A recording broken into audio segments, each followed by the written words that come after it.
நண்பர்கள் அனைவருக்கும் வணக்கம். எல்லோரும் எப்படி இருக்கீங்க? நல்லா இருக்கீங்களா? நம்ம சேனலில் இப்போ தான் ஃபஸ்ட் டைமாக பார்க்குறவங்களா இருந்தீங்கனாக்கா நம்ம சேனலை சப்ஸ்கிரைப் பண்ணிங்க.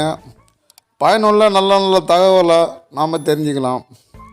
இப்போ இதில் பார்த்தீங்கன்னாக்கா, அதாவது வேஸ்ட் வாட்ரு பின்னாடி கப்புக்கு வர வேண்டியது, அந்த பைப் லைன் கட் ஆகிடுச்சு.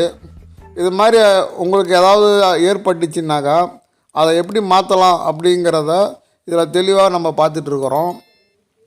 இந்த பைப்பு பேக் சைடில் கட் ஆகிடுச்சுன்னாக்கா ஃப்ரண்ட்டில் உள்ளார டோரை திறந்துட்டு பார்த்தீங்கன்னா ஒரு கப்பு இருக்கும் புனல் மாதிரி. அதுக்குள்ளே பார்த்தீங்கன்னாக்கா ஒரு ஸ்க்ரூ இருக்கும். அந்த ஸ்க்ரூவை கழட்டிடுங்க. அந்த ஸ்க்ரூவை கழட்டிட்டிங்கனாக்கா அந்த கப்பை அப்படியே பிடிச்சி இழுங்க, வெளில வந்துடும்.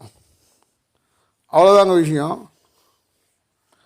இப்போ நம்மக்கிட்ட அதோட ஒரு முக்கால்வாசி பைப்பு நல்லா இருக்குங்கிறதுனால நான் அந்த பைப்பு யூஸ் பண்ணிக்கிட்டேன். அப்படி இல்லைன்னா எலக்ட்ரிக்கல் கடையில் பார்த்தீங்கன்னாக்கா இந்த சைஸில் வந்து ஸ்ப்ரிங் ஓஸ் அப்படின்னு சொல்லி கேட்டிங்கனாக்கா கடையில் கொடுப்பாங்க.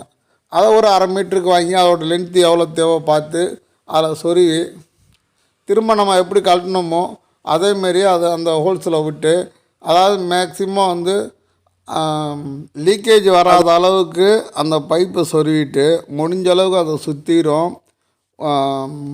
ஒரு கிளை விற்கிது